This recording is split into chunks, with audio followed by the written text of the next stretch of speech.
And I know it's kind of funny looking back. I was like 13, drinking a glass of So champagne. you felt really cool at Christmas time. Really, and she'd always get mad at me, my brother, because we would just chug it in one thing, and she would get really upset. We'd ruin it.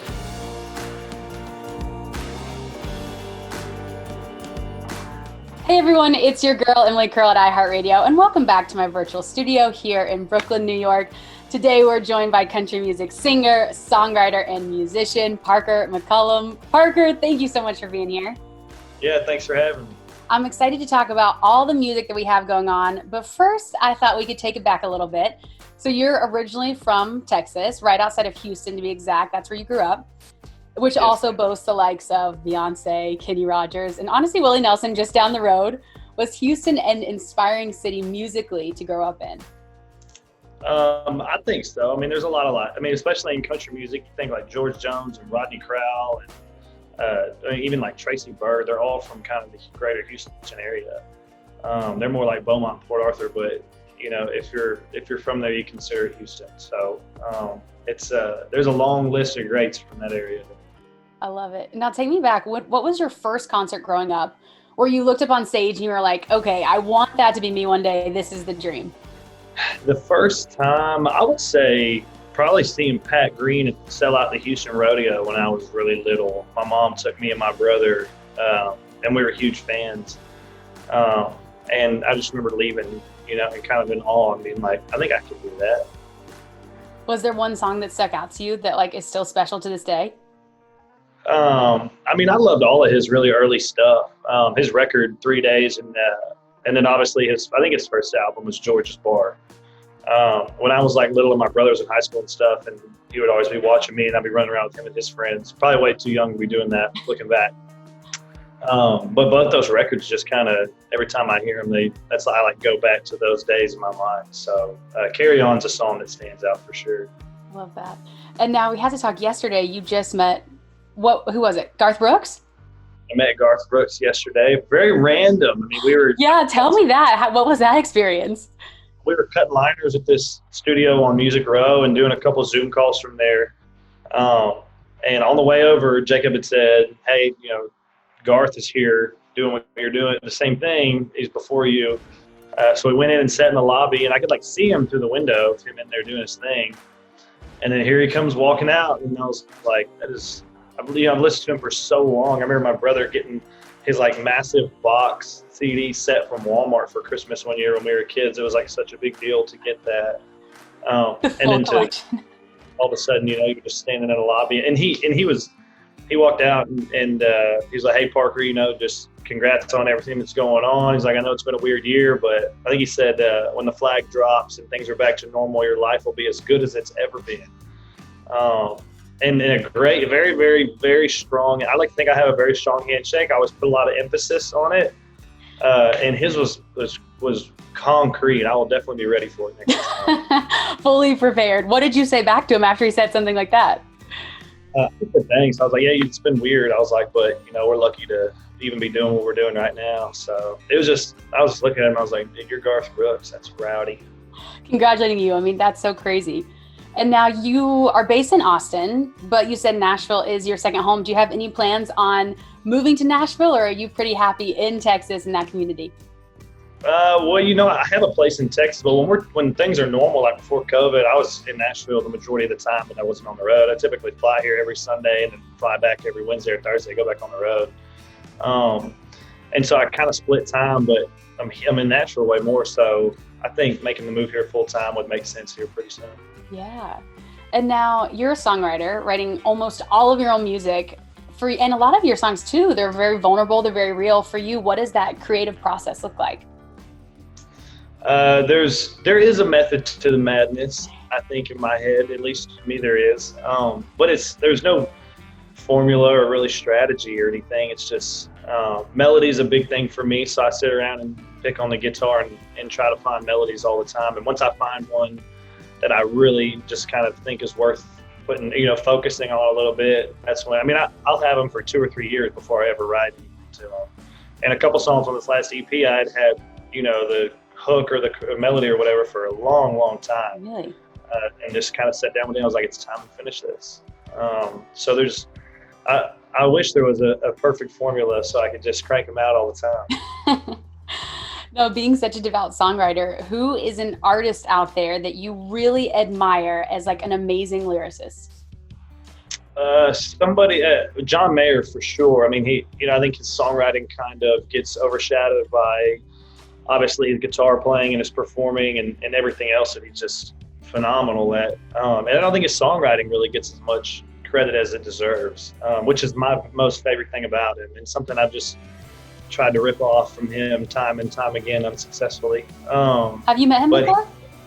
I've never met John. I don't know if I would want to meet him. Why? Because the don't meet your heroes thing? Yeah, I mean that, and just I like him to remain. It's kind of like when I met George Strait. I really didn't want to meet him. I didn't want him to like be real. I wanted him to stay. Like when you're a kid and you don't think these people are real, and they're like superheroes. Like I want him to remain that in my mind. Now, Pretty Heart is having such success. It's climbing the charts, and you said the other day it's still wild to sort of hear it like on the radio, like even if you're at home. I want to know for your family, the first time they heard it on the radio, just out and about, what their reaction was. I just think they're really proud. I think, there was probably a time where it didn't look very promising, chasing country music as a career. And maybe they'd been a little worried. So I think, when they hear, their friends that live in California and Seattle and Boston and stuff are messaging them saying that they're playing me on the radio every day, I think it really kind of, maybe mom and dad sleep a little better at night now, knowing that it's doing something. What advice would you give to Parker then, who maybe wasn't making it at the time, wasn't having much success, now knowing where you are now? It'll all be all right. Don't sweat it too much. I mean, I've always been just kind of hyper aware of my timeline. I think that you have a very short window to take advantage of any opportunity in the entertainment business, country music especially. And I was always so worried about missing the mark, and I just overthought everything, and I would just tell him to slow down and take his time. Are you still a big overthinker now, like when it comes to like working on new music? Yes, and I think about making it big every day. I talk about it all the time. Like we have to make it. Like we cannot fail. We have to make it. And I just sit around and think about it nonstop since I was like 12. So it's wearing on me. Yeah, but lifelong dream coming true. I mean, that's cool to see. Yeah, well, maybe one day. We're getting close. I think we're on the right track. So I want to go back to Pretty Heart for one more second because I love the video. I'm obviously living in NYC, so it was cool to see that. Did you always know that you wanted to shoot it in New York? I didn't actually. I always knew that I wanted to do a video at some point in New York. Pretty Heart never really wasn't necessarily one I was aiming to do it, but I was on the phone with the label. Excuse me. Whenever we were kind of having a creative meeting and tossing back and forth what the idea for the video was. And just the thought and the sound of being like, yeah, my record label's paying for me to go shoot this big music video in New York City. I was like, it just sounds pretty rock and roll. So I really was appealed, or it really just kind of appealed to me whenever they said New York City, and I was like, let's go. Let's go. Now, looking ahead to the new year, you're currently working on a full-length record, right? We're kind of in between. The EP's doing so well. Yeah. I've always, been super big on I want to write records and record records and continue to make records. And then the EP thing is kind of taken I've kind of formed a new relationship with it, and I think I've accepted a little more that just with the way people receive music nowadays, a record may be too much for people to consume nowadays. It seems like, about half that amount. And I know myself, my attention span, 6 songs is way easier for me to get into than 12. Honestly, mine too, probably. It just kind of seems like a continuation. Like maybe it's all just one big album and you're just working on it in pieces. So that's kind of what I do with my last album. But it's a little more unintentional this time, I think. Well, Parker, before we let you go, let's play a quick get to know you game. So the way this is going to work is I'm going to say the first half of a sentence, and then you just have to fill in that sentence. Does that sound good? Okay. It's easy, though. Don't worry. All right, Parker, first one. I can't go a day without a shower. Okay, that's good. Very hygienic. The most surprising thing I learned about myself this year is I'm not good at doing nothing. Have you been creative in this time, or like where does your like creativity come from? It's kind of the opposite. I think being in the grind and being on the road and in Nashville and kind of in that mode 24/7 like I was, kind of just 100 miles an hour, just kept my mind in that vein a lot more. Now when I'm home, and I haven't been home in like 3 or 4 years really, for more than a couple days at a time, I'm like really enjoying just doing nothing. Love it. Right now, the world needs more of people being nice to each other. Agreed. The best advice I ever received was act like you've been there. Ooh, I like that one. My favorite holiday tradition is decorating the tree. Oh, what part do you do? Do you do the lights, the ornaments, everything? Yeah, we kind of just all, like when I was little, my mom, I probably shouldn't say this, but we'd be like, when I was in like junior high or whatever, me, my brother and sister, she'd always make it like a thing that we decorated the tree, and she'd let us have like a glass of champagne. And I know it's kind of funny looking back, I was like 13 drinking a glass of champagne. So you felt really cool at Christmas time. And she'd always get mad at me and my brother because we'd just chug it in one thing and she'd get really upset and we'd ruin it.